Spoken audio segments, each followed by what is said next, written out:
Mi nombre es Elena, y hasta hace un año yo era el corazón palpitante de El secreto de la abuela, la pastelería más venerada de todo Madrid, conocida por una única obra maestra, la tarta de la reina.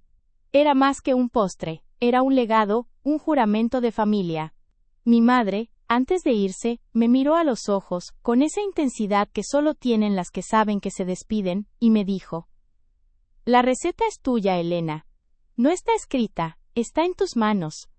Es para quien ama la masa, no la caja registradora. Yo lo honré. Me levantaba antes que el sol, mis dedos olían a canela y vainilla, y veía cómo la felicidad se horneaba en cada porción. La pastelería era modesta, pero nuestro honor era regio. Y luego estaba Lidia, mi hermana. Lidia no veía arte, veía euros. Ella era ambición pura, envuelta en seda de diseño, una mujer que siempre creyó que el prestigio social valía más que el aroma de una magdalena recién hecha. Ella era el rostro público, la sonrisa perfecta que captaba a los clientes de la alta sociedad. Yo era la sombra, la guardiana de la esencia. Lo que yo no sabía es que esa sonrisa radiante escondía la hoja afilada de la traición que pronto hundiría en mi espalda. Lidia siempre fue la favorita, la niña dorada. Mientras yo sudaba harina en la cocina, ella estudiaba finanzas, preparándose para la vida de riqueza que sentía que merecía. Ella despreciaba el trabajo manual, el calor del horno, lo llamaba un encanto rústico. Cuando mi madre murió, Lidia no lloró por la pérdida de una persona, sino por la pérdida de la potencial herencia que ella creía que le correspondía íntegramente. Yo, con la cabeza enterrada en el duelo y las manos ocupadas manteniendo el negocio a flote, le cedí el manejo administrativo. Qué ingenua fui. Creí que la sangre era más espesa que el ego. Ella comenzó a mover los hilos, a codearse con empresarios inmobiliarios, y con una cadena de alimentación gourmet que buscaba expandirse agresivamente por la capital. Sus conversaciones se volvieron secretas, sus llamadas, susurradas. Cada vez que le preguntaba por las cuentas, ella me humillaba con cifras y jerga financiera, haciéndome sentir que mi conocimiento del negocio se limitaba a saber si la nata estaba montada. Déjalo, Elena, me espetaba con desdén. Tú solo ocúpate de que la reina siga siendo perfecta. Los números son cosa de mayores. Ese desprecio fue el primer ingrediente amargo que Lidia añadió a nuestra relación. La tarta de la reina era única porque su preparación dependía de pequeños detalles que desafiaban la estandarización. No era solo la mezcla de licores caros, sino el método de enfriamiento que mi abuela había inventado. Nunca se escribió. Solo mi madre y yo conocíamos los pasos exactos, las variaciones según la humedad de Madrid, el punto exacto de la emulsión. Lidia lo sabía. Ella sabía que, aunque pudiera replicar los ingredientes listados en un cuaderno antiguo, el alma de la tarta residía en mi habilidad. Ella me presionaba constantemente para que la pusiera por escrito. Por seguridad empresarial, insistía. Yo me negué. Sentía que si la ponía en papel, el alma de la pastelería se evaporaría. Ese recelo, esa pequeña desobediencia, se convirtió en mi único escudo cuando ella atacó. Lidia no necesitaba mi arte, necesitaba mi firma en el papel de la propiedad para monetizarlo, y la receta se convirtió en la llave que me ató a ella, pero también en la que, irónicamente, la haría tropezar. Ella creía que poseía la receta, pero solo poseía el nombre. La traición se cocinó a fuego lento, con la paciencia de un postre de larga cocción. Lidia convenció a mi padre, ya mayor y con la salud frágil, de que la pastelería estaba anticuada, que necesitaba modernizarse a través de una inyección de capital. Ella manipuló las reuniones, presentó documentos complejos y, un jueves por la tarde, cuando yo estaba enterrada hasta los codos en masa de brioche, me llamó a la oficina. El local estaba vacío. Allí estaba ella, vestida para triunfar, con ese brillo depredador en los ojos. «Felicidades, Elena», dijo con una falsa euforia, «acabo de firmar el acuerdo del siglo. Vendimos el local, el nombre, la marca y los derechos de la tarta de la reina». El suelo se me abrió bajo los pies. Me informó que había vendido la pastelería familiar a una gran corporación de alimentación de lujo. Los millones iban a parar a una cuenta que ella controlaba. Mi parte, según ella, era la seguridad de un puesto de trabajo y la promesa de que la reina, seguiría siendo mi dominio, aunque el dueño fuera otro. Mi indignación era un grito mudo. Grité que ella no podía vender mi legado, el arte que mi madre me confió. Lidia se quedó sin palabras por un instante, luego rió, una risa fría y calculada. ¿Puedo? Y lo hice. Pequeña pastelera. Mamá te dio la cuchara, pero a mí me dio el cerebro. Legalmente, el negocio era una sociedad familiar, y papá lo autorizó. Yo, como administradora, hice la mejor jugada financiera posible. Me presentó un contrato. Era humillante. Yo pasaba a ser la maestra de recetas senior adjunta de la nueva división, con un salario fijo y sin participación en los beneficios. La cláusula más dolorosa era una obligación contractual de permanecer en la empresa durante 10 años, o pagar una multa que me dejaría en la ruina. Estaba atrapada. Si no firmaba, perdía mi derecho a usar la receta, mi único sustento, que Lidia ya había reclamado como propiedad intelectual de la sociedad vendida. Con la mano temblándome sabiendo que acababa de firmar mi esclavitud, puse mi nombre. Lidia sonrió como si acabara de ganar la lotería, mientras yo sentía el sabor metálico de la traición en mi boca.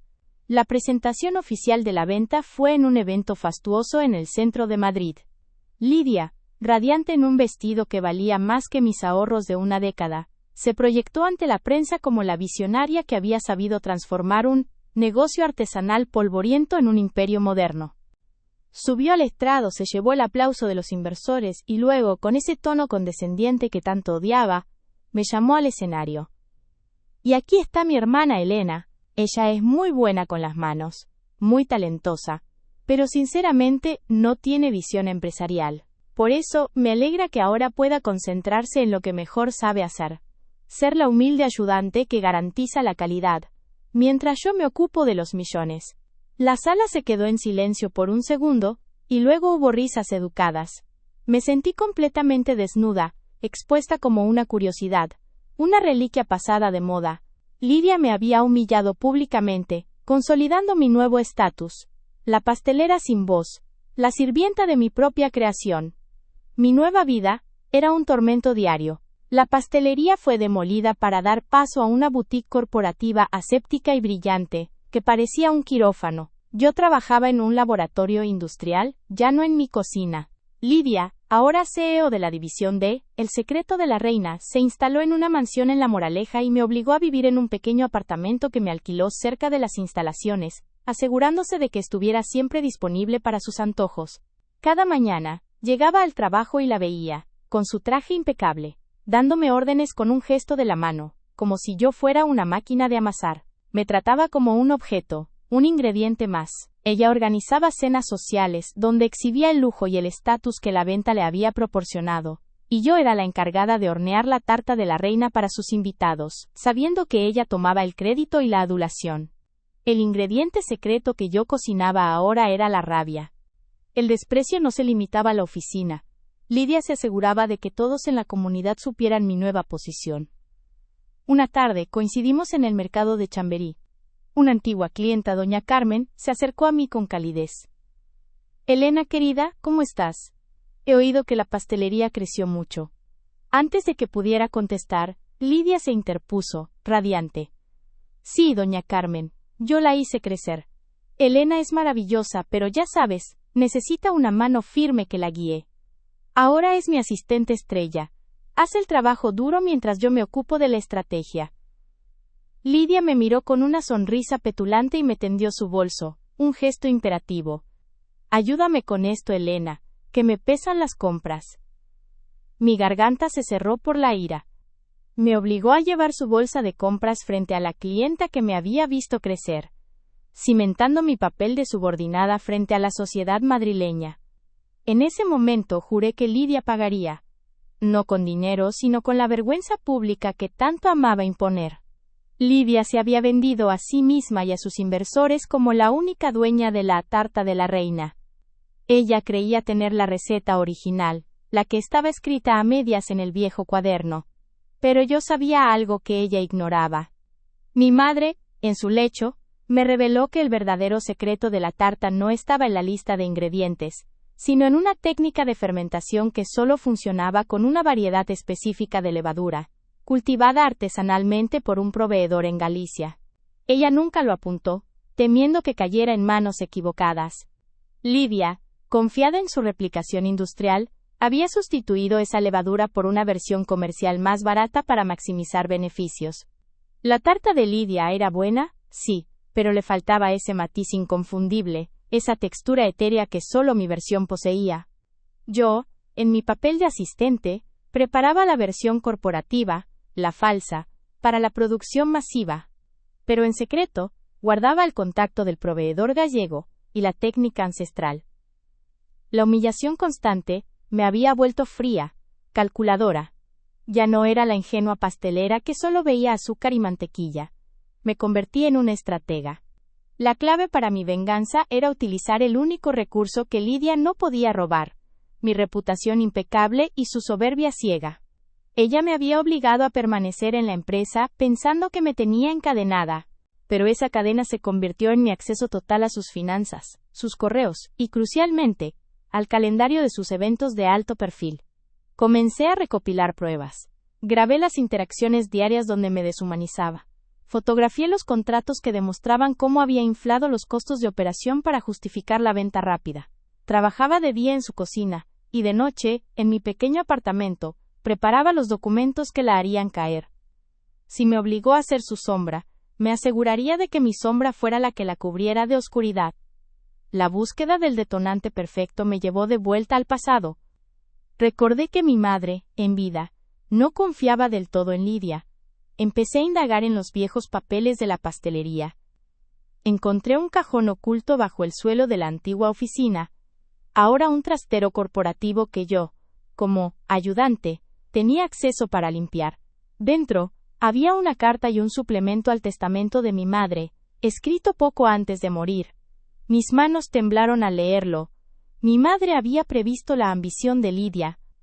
El testamento especificaba que si la pastelería familiar era vendida antes de que yo cumpliera los 40 años, la totalidad de los derechos de la receta y una pequeña propiedad en el sur de España, de la que yo no sabía nada, se transferirían a mí inmediatamente, invalidando cualquier acuerdo comercial posterior relacionado con la propiedad intelectual del postre si se demostraba fraude en la venta inicial. Lidia no había vendido el todo. Había un resquicio legal que ella ignoró por su prisa y avaricia. El secreto ya no era solo la levadura. Era la fecha de mi cumpleaños, 40, que se acercaba. Necesitaba un evento público para ejecutar mi plan, y un producto que eclipsara totalmente la versión corporativa de Lidia. Noche tras noche, en mi cocina minúscula, trabajé en una nueva versión de la tarta de la reina, usando la levadura gallega y los licores originales. La llamé, en mi mente, la tarta del desquite.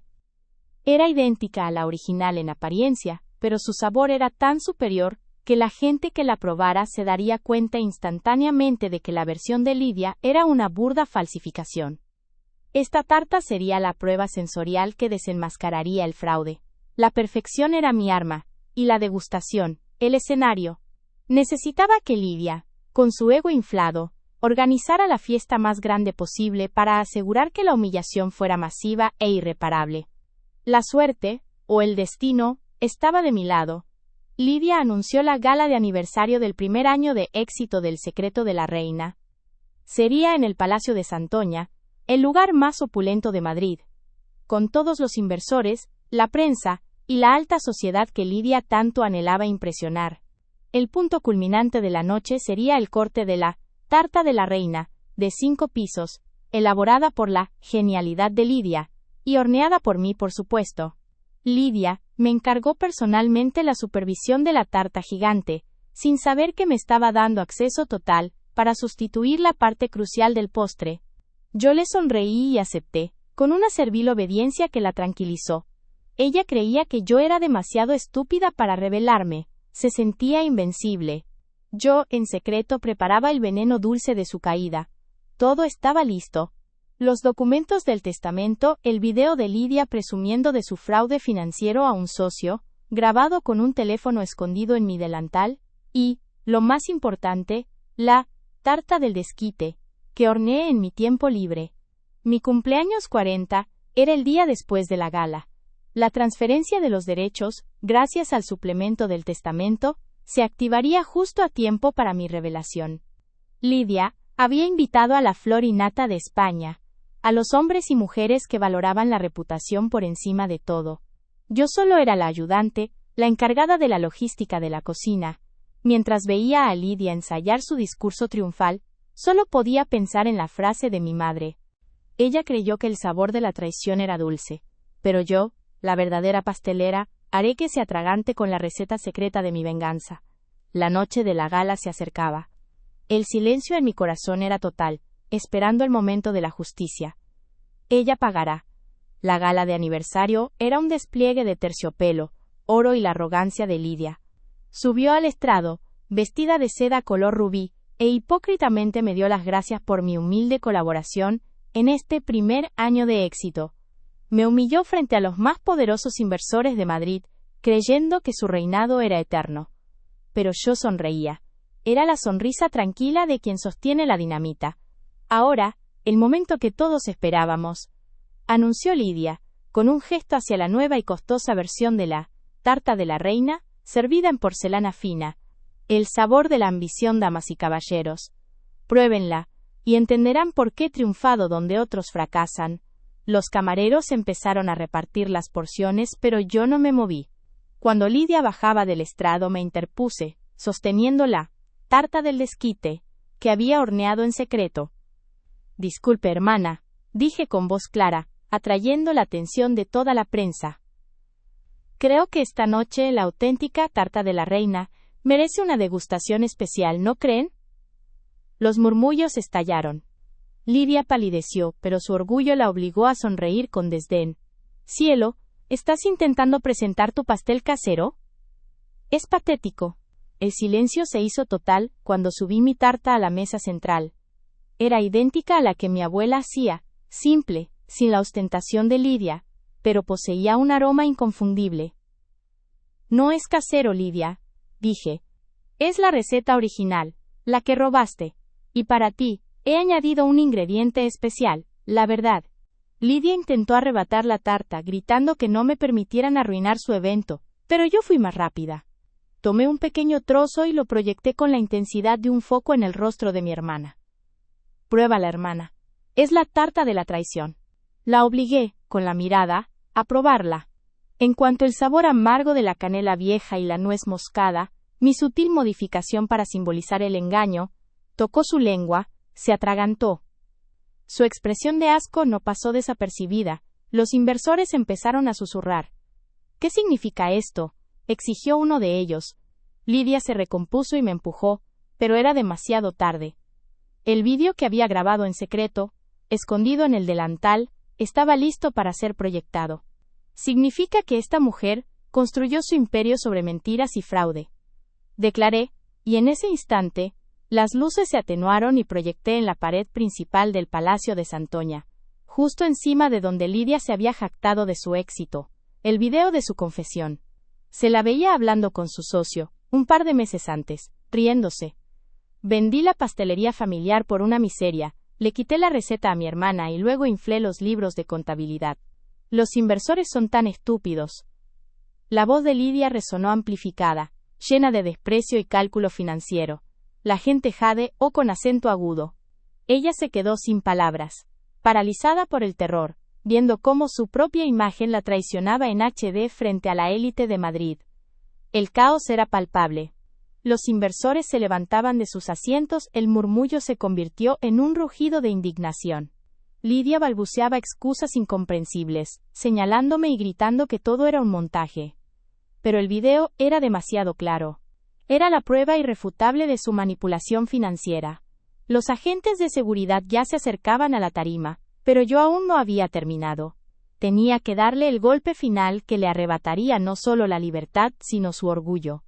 ¿Te creíste la reina, Lidia, por robar una simple receta y vender unos ladrillos?, dije sintiendo el poder de la justicia recorriendo mis venas.